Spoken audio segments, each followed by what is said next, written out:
जीवन में बड़ी सफलता पाने वालों की कहानियाँ अक्सर सुनने को मिलती हैं, लेकिन उनमें कई कहानियों की जड़ संघर्षों से जुड़ी होती हैं।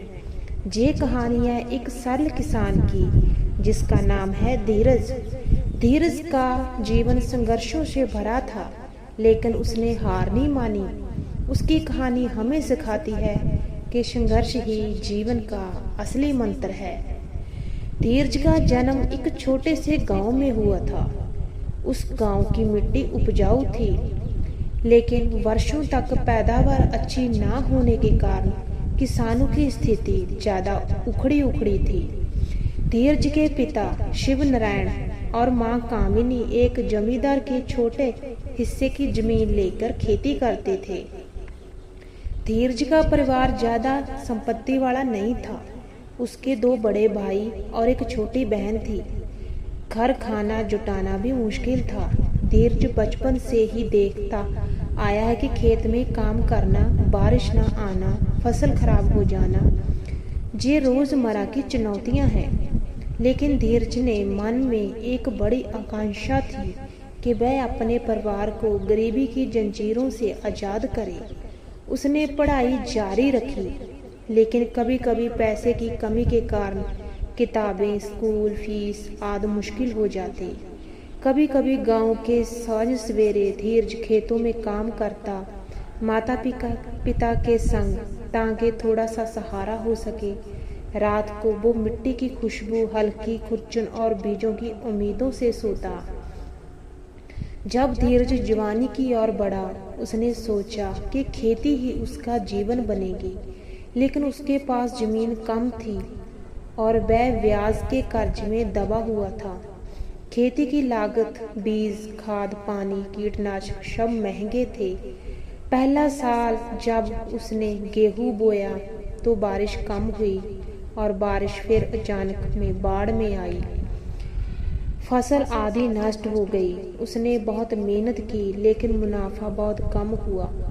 बाजार में उसका उपज बेचने पर दलाल नाराज, मौसम और परिवहन की परेशानी। उसने महसूस किया कि खेती अकेले कार्य करना आसान नहीं है। लेकिन धीरज ने हार नहीं मानी। उसने दूसरे किसानों से सलाह ली, कृषि विभाग की योजनाओं की जानकारी जुटाई और ये ठाना कि अगली फसल ज्यादा बेहतर होगी। धीरज ने जैविक खेती और मिश्रित खेती अपनाने का निर्णय लिया। उसने देखा कि यदि एक फसल बोई जाए और वह नाश हो जाए तो पूरी तरह उम्मीदें टूट जाएंगी। इसीलिए उसने मटर, दाल, सब्जियां और फसलें सभी एक साथ बोई ताकि जोखिम विभाजित हो जाए। लेकिन कई तकनीक अपनाना आसान नहीं था। उसे मिट्टी की उर्वरता, जल निकासी, बीज तकनीकें सीखने पड़ी। कई बार पौधे खराब हो गए, कीटों ने हमला किया। एक दिन बिजली कटने पे पंप बंद हो गया और कई पौधे सूख गए। धीरज के मन में निराशा आई। क्या ये सब प्रयास व्यर्थ जाएंगे? लेकिन उसने हिम्मत जुटाई। वह सरकारी कृषि केंद्र गया, किसान मेलों में गया और कृषि वैज्ञानिकों से सलाह ली। धीरे धीरे उसने समझा कि ज्यादा मेहनत के साथ ज्ञान और संगठन भी जरूरी है। उसने गांव के कुछ किसानों को एक साथ जोड़कर समूह बनाया। सामूहिक खरीदारी, साझा पंप, साझा ट्रांसपोर्ट, ये चीजें लागत कम करने में मदद करती थी।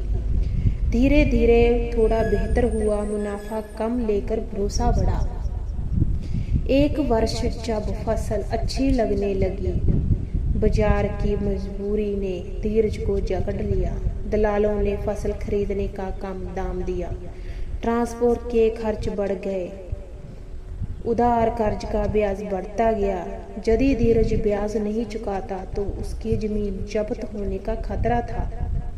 उसकी माता की तबीयत भी बिगड़ी।